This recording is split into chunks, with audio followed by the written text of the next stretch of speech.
అసమ్మతి నేతలను బుజ్జగించేందుకు గులాబీ బాస్ సెంటిమెంటు అస్త్రాన్ని వినియోగిస్తున్నారు. మీ తిరుగుబాటుతో నేను సీఎం కాకుండా పోతాను అంటూ భావోద్వేగాలకు రాజేస్తున్నారు. నేను మరోసారి సీఎం కావాలంటే పార్టీ అభ్యర్థి కోసం మీరు పనిచేయాలని కోరుతున్నారు. దీంతో అసమ్మతి నేతలు ఒక్కొక్కరు దారిలోకి వస్తున్నారు.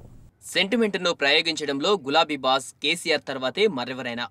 తెలంగాణ ఉద్యమంలో సెంటిమెంట్ను అనుకూలంగా మార్చుకున్న ఆయన ఇప్పుడు మరోసారి సెంటిమెంట్ అస్త్రాన్ని బయటకు తీస్తున్నారు. తెలంగాణ సెంటిమెంట్తో అధికారంలోకి వచ్చిన కేసీఆర్ ఇప్పుడు అసమ్మతి నాయకులను దారికి తెచ్చుకునేందుకు అదే అస్త్రాన్ని ప్రయోగిస్తున్నారు. అసెంబ్లీని రద్దు చేసిన రోజే 105 మంది అభ్యర్థులను ప్రకటించారు కేసీఆర్. అందులో ఇద్దరికి మినహా అందరి సిట్టింగ్లకు టికెట్లు ఇచ్చారు. దీంతో అసమ్మతి బగ్గుమందే. ఇతర పార్టీల నుంచి వలస వచ్చిన ఎమ్మెల్యేలకు మరో ఛాన్స్ ఇవ్వడాన్ని పార్టీ నేతలు జీర్ణించుకోలేకపోతున్నారు. తెలంగాణ ఉద్యమంలో పనిచేసిన తమను కాదని ఇతర పార్టీ నేతలకు టికెట్లు ఇవ్వడంతో నిరసన బాట పట్టారు. తమ అనుచరుల చేత అసమ్మతి రాజేస్తున్నారు. టికెట్ కోల్పోయిన చెన్నూరు తాజా మాజీ ఎమ్మెల్యే నల్లాల ఓదెల్ ఇందులో అందరికన్నా ముందున్నారు. స్వీయ గృహ నిర్బంధానికి దిగిన ఆయన అధినేతకు అల్టిమేటం ఇచ్చారు. ఆయన అనుచరుడు గట్టయ్య ప్రాణాల మీదకు తెచ్చుకున్నారు. టికెట్ దక్కేంత వరకు పోరాటం ఆపేది లేదని ఓదెల్ హెచ్చరించారు. అయితే ఒక్కసారి అధినేతతో భేటీ అయిన వెంటనే మెత్తబడ్డారు. పార్టీ అభ్యర్థి బాల్క సుమాన్ గెలుపు కోసం పనిచేస్తానని ప్రకటించారు. సెంటిమెంట్ అస్త్రంతో కేసీఆర్ ఓదెల్ను దారిలోకి తెచ్చారు.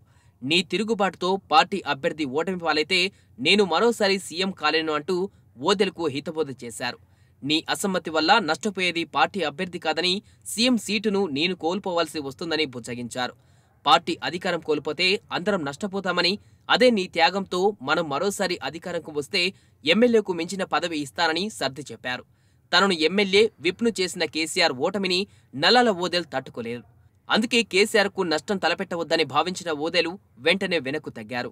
ఈ సెంటిమెంట్ అస్త్రం జయప్రదం కావడంతో ఇప్పుడు అసమ్మతి నేతలు ఒక్కొక్కరిగా పిలిచి హితబోధ చేస్తున్నారు.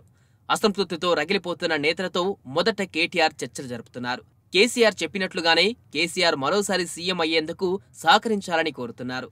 అందులో భాగంగా వరుసగా నియోజకవర్గ నేతలతో భేటీ అవుతున్నారు. గ్రేటర్ హైదరాబాద్లోని మెజారిటీ అసమ్మతి నేతలతో చర్చలు జరిపారు. మీ అసమ్మతి కేసీఆర్ పదవికి ఎసరు తెస్తుందని, అందుకే కేసీఆర్ను సీఎం చేసేందుకు త్యాగాలు తప్పవని కోరుతున్నారు. దీంతో చాలా మంది నేతలు దారికొస్తున్నారు.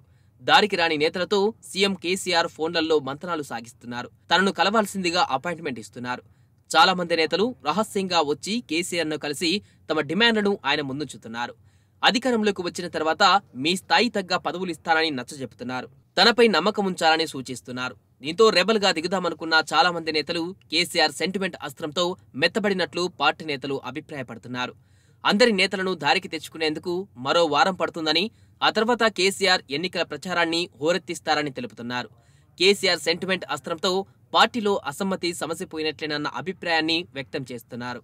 ప్రస్తుతానికి అసమ్మతి తగ్గినట్టే అనిపించినా ప్రచార పతాక స్థాయికి చేరిన తర్వాత తమ ప్రతాపం చూపాలని చాలా మంది నేతలు తహతహలాడుతున్నారు. కేసీఆర్ సెంటిమెంట్ అస్త్రం కన్నా తమ ఆత్మగౌరవం ముఖ్యమన్న ఆలోచనతో ఉన్న నేతలు సత్తా చాటేందుకు సై అంటున్నారు. దీంతో అసమ్మతి టెన్షన్ గులాబీ పార్టీని గాబరా పెడుతోంది. ఇక పైగా గంభీరంగా కనిపించిన నేతల్లో లోలోపన మాత్రం ఆందోళన వ్యక్తమవుతూనే ఉంది.